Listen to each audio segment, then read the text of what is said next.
শিৱসাগৰবাসীৰ স্বতঃস্ফূৰ্তভাৱে আজি ওলাই আহিছে ভাৰতীয় জনতা পাৰ্টিৰ প্ৰতি শিৱসাগৰবাসীৰ যি আস্থা আৰু বিশ্বাস নৰেন্দ্ৰ মোদী ডাঙৰীয়া আৰু আমাৰ মুখ্যমন্ত্ৰী ডক্টৰ হিমন্ত বিশ্ব শৰ্মা ডাঙৰীয়াৰ যি উন্নয়নমুখী কাম কাজ শিৱসাগৰ আমাৰ যি ঐতিহাসিক আমাৰ যি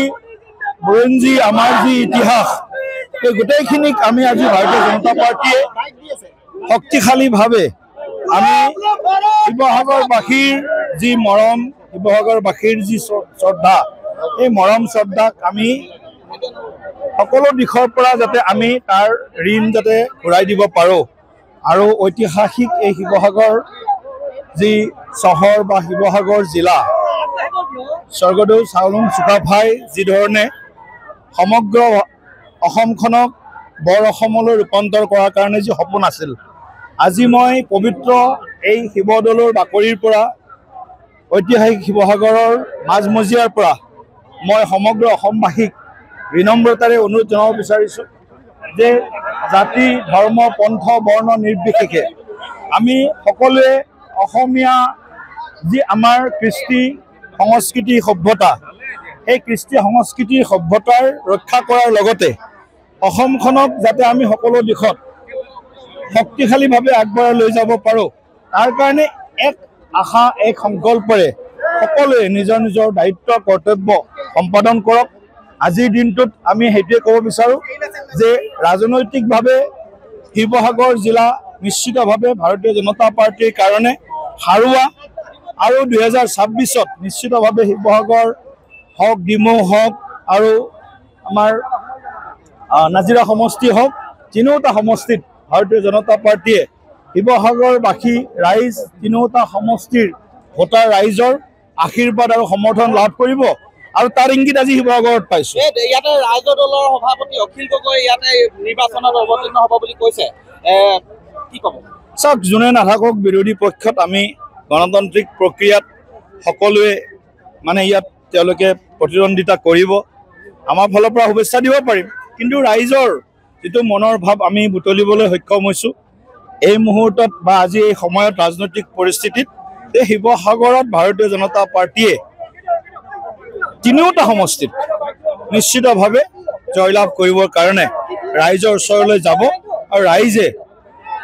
তেওঁলোকৰ মনৰ যিটো ভাৱ যে আমাক শিৱসাগৰখনক আমি উন্নত আৰু সকলো দিশত আগবঢ়া অঞ্চল হিচাপে গঢ়ি তুলিব লাগে আৰু আমাৰ যি ইতিহাস আমাৰ যি বুৰঞ্জী স্বৰ্গদেউ চাওলুং চুকাফাৰ পৰা আৰম্ভ কৰি এই গোটেই 600 বছৰীয়া আহোম সাম্ৰাজ্যৰ যি আমাৰ ইতিহাস বৰ্ণিল ইতিহাস এই ইতিহাসক আমি কেৱল মাত্ৰ ৰাজনৈতিক দৃষ্টিকোণে চাব বিচৰা নাই, আমি বৰ অসমখনক যাতে আমি সৰ্বদিশত সৰ্বাংগ সুন্দৰ আৰু সৰ্বশক্তিমান কৰি গঢ়ি তুলিব পাৰোঁ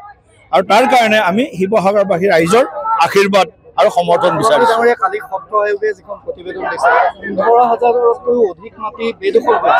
সত্ৰৰ মাটি, এই গোটেই ক্ষেত্ৰত আপোনালোকৰ চৰকাৰে ইতিমধ্যে কৈছে সত্ৰ আয়োগৰ যি প্ৰতিবেদন কালি দাখিল হ'ল অত্যন্ত এটা আমাক মানে আমাৰ যি শ্ৰীমন্ত শংকৰদেৱ গুৰুজনাই অসমীয়া জাতিটোক দি থৈ যোৱা যি সত্ৰ আমাৰ সংস্কৃতি বা সত্ৰৰ যিবিলাক সম্পদ সমল ইয়াৰ ওপৰত যি ভয়ংকৰ আক্ৰমণ হৈছে আৰু আমি এটা কথা সকলোৱে জানো যে মাটি ভেটি আৰু আমাৰ সভ্যতা এই তিনিওটাৰ ওপৰত ভয়ংকৰ আক্ৰমণ হৈছে। গতিকে এই তিনিওটা আক্ৰমণক ৰোধ কৰিব লাগিব সকলো অসমীয়াই মিলি, অসমত থকা সকলো ভাৰতীয়ই মিলি, সকলো জাতি জনগোষ্ঠীৰ লোকে আমাৰ সত্ৰ হওক দেৱালয় হওক নামঘৰ হওক ঐতিহাসিক স্থান হওক আমাৰ মানে পথাৰ হওক আমাৰ ব্যৱসায় হওক যি ধৰণে ভয়ংকৰভাৱে তেওঁলোকে আগ্ৰাসন চলাইছে এই আগ্ৰাসীসকলক আমি যাতে সকলোৱে মিলি অসমখনৰ যি অস্তিত্ব অসমৰ যি এটা সময়ত সৰ্বদিশত আমি বিভিন্ন ৰাজ্যতকৈ আমি বহুত আগত আছিলোঁ সেই ধৰণৰ পৰিৱেশটো ঘূৰাই অনাৰ কাৰণে আত্মনিৰ্ভৰ অসম আৰু স্বাভিমানী অসম নৰপথ নিৰ্মাণ কৰাৰ কাৰণে সকলোৱে আমি আগবাঢ়ি আহি এই চৰকাৰখনৰ বা ডাবল ইঞ্জিনৰ চৰকাৰ নৰেন্দ্ৰ মোদী ডাঙৰীয়া আৰু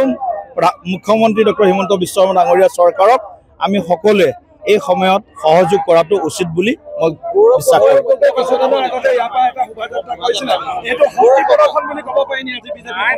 নাই গৌৰৱ গগৈ ডাঙৰীয়াই তেখেতৰ শক্তি সামৰ্থ্যৰে তেখেত ৰাইজৰ মাজলৈ গৈছে, আমিও গৈছোঁ। বিচাৰ ৰাইজে কৰিব